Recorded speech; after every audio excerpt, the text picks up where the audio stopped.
ರಾಜ್ಯ ಸರ್ಕಾರ ಹಾಗೂ ಜಿಲ್ಲಾ ಮಟ್ಟದ ಅಧಿಕಾರಿಗಳ ವಿರುದ್ಧ ಮಾಜಿ ಸಚಿವ ಎಚ್ ಡಿ ರೇವಣ್ಣ ತೀವ್ರ ಅಸಮಾಧಾನವನ್ನ ವ್ಯಕ್ತಪಡಿಸಿದ್ದಾರೆ.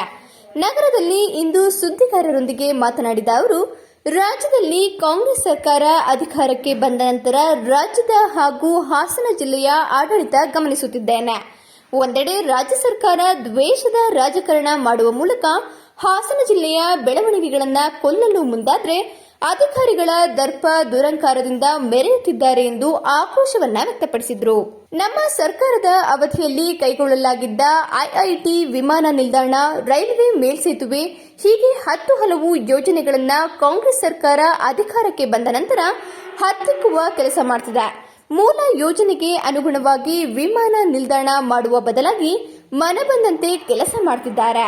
ಇನ್ನೊಂದೆಡೆ ಐಐಟಿಗೆ ಮೀಸಲಿಟ್ಟಿದ್ದ ಜಾಗವನ್ನ ಹೊಡೆಯಲು ಹಲವರು ಹುನ್ನಾರ ಮಾಡಿದ್ದು, ಇದೇ ರೀತಿ ಮುಂದುವರೆದರೆ ಮುಂದಿನ ದಿನಗಳಲ್ಲಿ ಉಗ್ರ ಹೋರಾಟ ಮಾಡಲಾಗುವುದು ಎಂದು ಎಚ್ಚರಿಸಿದರು.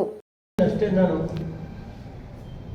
ಮಾಡಕ್ಕೆ ಹೋಗಬೇಡಿ, ಈ ಜಿಲ್ಲೆ ನಿಮ್ಮ ಕೈಲಿ ಮಾಡೋಕ್ಕಾದ್ರೆ ಮಾಡಿಕೊಡಿ, ನಾನು ಮಾಡ್ತಾ ಇದ್ದೇನೆ ಅಂತ ಹೇಳ್ತಾ ಇಲ್ಲ, ಮಾಡಬೇಡಿ ಅಂತ. ನಾನು ಈಗ 1 ವರ್ಷದಿಂದ ಈ ಸರ್ಕಾರ ಬಂದ ಮೇಲೆ, ರಾಜ್ಯದಲ್ಲಿ ಕಾಂಗ್ರೆಸ್ ಸರ್ಕಾರ 1.5 ವರ್ಷದ ಮೇಲೆ ಏರ್ಪೋರ್ಟ್ ಲೆಟರ್ ಬರೆದಿದ್ದೀವಿ, ಇದ್ರದ್ದು ಬರೆದಿದ್ದೀವಿ, ಐಐಟಿ ಜಾಗಕ್ಕೆ ಬರೆದಿದ್ದೀವಿ, ಜಿಲ್ಲೆ ಈ ರೈಲ್ವೆದು 82 ಕೋಟಿ ಕೊಡೋಕ್ಕೆ ಏನಾಗಿತ್ತು ಆ ಸರ್ಕಾರ? 50% 10 ವರ್ಷ ಬಿದ್ದಿತ್ತು, ಇನ್ನೂ 10 ವರ್ಷ ಬೀಳ್ಬೇಕಾ?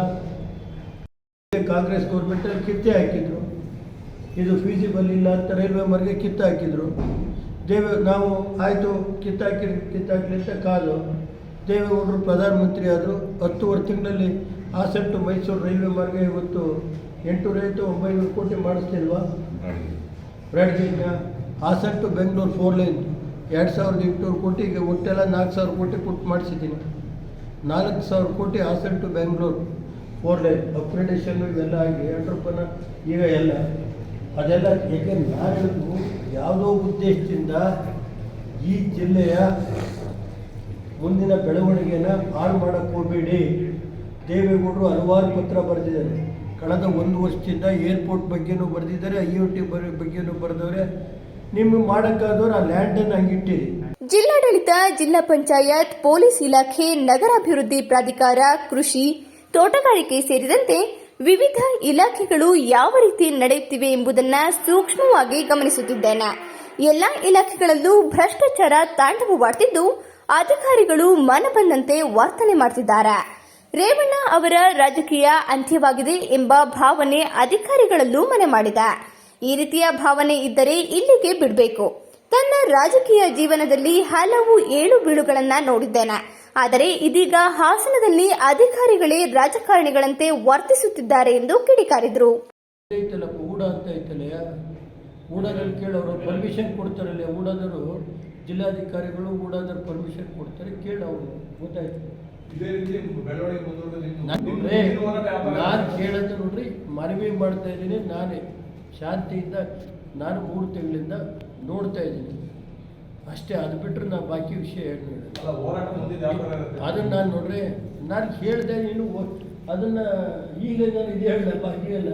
ಏನಾದ್ರು ನೀವು ಅರ್ಥ ಮಾಡ್ಕೋಬೇಕು. ದೇವೇಗೌಡರ ಕುಟುಂಬದ ವಿರುದ್ಧ ದ್ವೇಷದ ರಾಜಕಾರಣ ಮಾಡಲು ಹೋಗಿ ಜಿಲ್ಲೆಯ ಅಭಿವೃದ್ಧಿಗೆ ಮಾರಕ ನೀತಿಗಳನ್ನು ಅನುಸರಿಸುತ್ತಿದ್ದಾರೆ.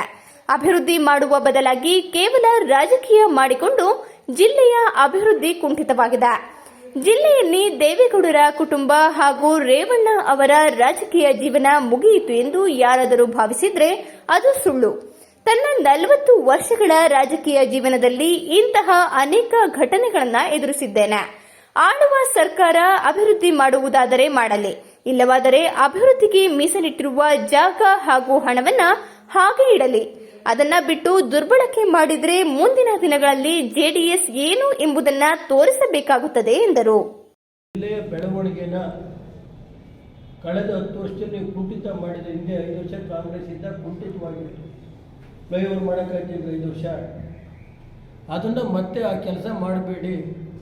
ನಿಮ್ಮ ಕೈಲಾದರೆ ಮಾಡಿ, ಆದರೂ ಅಂದರೆ ಯಾವತ್ತಾರು ಮುಂದೆ ನಾನು ಬರ್ಬೋದು, ಅಥವಾ ಯಾರೋ ನಮ್ಮ ದೊರಕ್ಕೆ ಬರ್ಬೋದು, ಯಾರೋ ತಿಮ್ಮಣ್ಣ ಬರ್ಬೋದು, ಮಾಡ್ಕೊತಾರೆ. ಗೊತ್ತಾಯ್ತೇನ್ರಿ ಅಂತ ನಾನು ಹೇಳೋದು. ಉಸ್ತುವಾರಿ ಸಚಿವರ ಜವಾಬ್ದಾರಿ ಅಲ್ಲ ಸರ್. ನಾನು ಜಿಲ್ಲಾ ಉಸ್ತುವಾರಿ ಸಚಿವರಿಗೂ ಮನವಿ ಮಾಡ್ತೀನಿ. ಮಾಡ್ತೀನಿ, ರಾಜ್ಯ ಸರ್ಕಾರಕ್ಕೂ ಮನವಿ ಮಾಡ್ತೀನಿ.